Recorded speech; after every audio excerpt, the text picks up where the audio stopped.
Slide sebelumnya dari senior saya, Dr. Ibu kami, ya.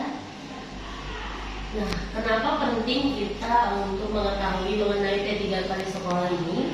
Yang pertama itu karena banyaknya kejadian ya Bu ya. Iya. Jadi sering terjadi tanpa diduga, kemudian antara teman-teman sering menyebabkan kepanikan yang massal ya Bu. Jadi dari anak-anak sekolah kita, kemudian guru-gurunya juga kebanyakan panik. Lalu setelah menyebabkan kepanikan ini, akhirnya salah terhadap penanganannya, ya. Iya betul. Sehingga menyebabkan cederanya yang lebih berat, bukan malah membaik gitu. Iya. Nah di sini dia, Bu. Iya. Nah kita langsung masuk ke kasus-kasus yang sering aja di sekolah, apalagi di SD ya Bu. Namanya kita masih menghadapi anak-anak kecil yang masih belum, kebanyakan belum mengerti ya Bu, belum mengerti mengenai keamanan, belum mengerti kalau itu berbahaya, mungkin seperti itu. Jadi yang paling sering yang pertama kita lihat itu adalah luka. Nah di sini contoh terseringnya itu luka robek, kemudian luka bakar. Kalau luka robek kan biasanya karena terkena benda tajam atau benda tumpul, terjatuh. Kalau luka bakar mungkin kena air panas, yang paling sering di kantin gitu misalnya Bu. Nah kita masuk ke prinsip penanganan lukanya. Bu kalau memang susah Ibu agak minggir aja nggak apa-apa. Ada di sini aja ya. Tadi jangan panik.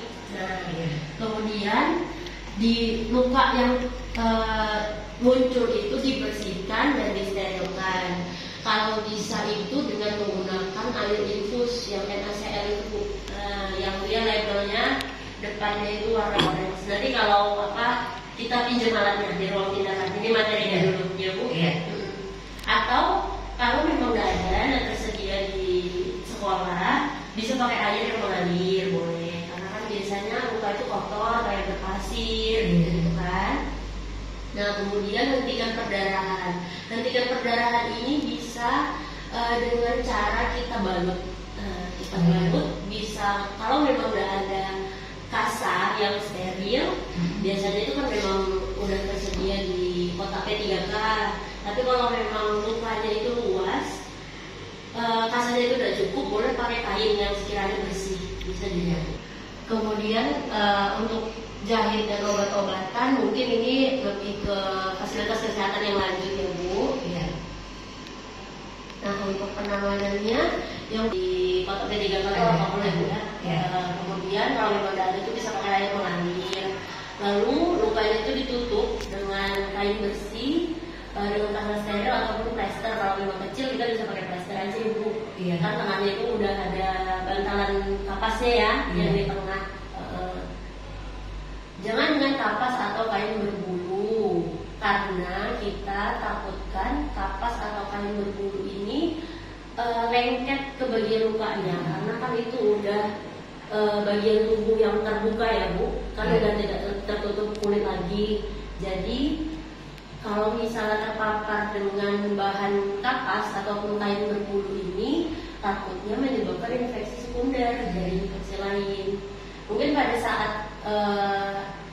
saat itu mungkin tidak nampak komplikasinya, tapi mungkin melakukan balut tekan. Balut tekan itu yang saya bilang tadi, lukanya dibalut, kemudian yang dimaksud di sini balut tekan itu lukanya ditekan, tapi jangan ditekan kuat. Nah, sekedar tertutup dan dia terbalut dengan apa ya kita bilangnya ya, gentle kalau kita bahasanya Bu. Iya. Dia tertutup, tertekan tapi tidak kuat, karena kalau terlalu kuat pembuluh darahnya tersumbat. Iya. Nanti nekrosis, jaringannya mati yang ujung. Jadi tertutup dan terbalut dengan gentle dan terbuka untuk proses pengeringan luka. Jadi tidak perlu dibalut kalau misalnya luka lecet itu ya. Kita bersihkan aja, kita kasih betadine atau alkohol. Tapi biasanya kalau alkohol ini nyeri, sayang kalau anak-anak, kasihan. Makanya biasanya dialiri dengan air aja juga boleh, atau ya itu air infus tadi. Oh air infus. Iya. Air biasa bisa nggak? Boleh. Air mengalir. Air mengalir kita Ibu Udin Enianti.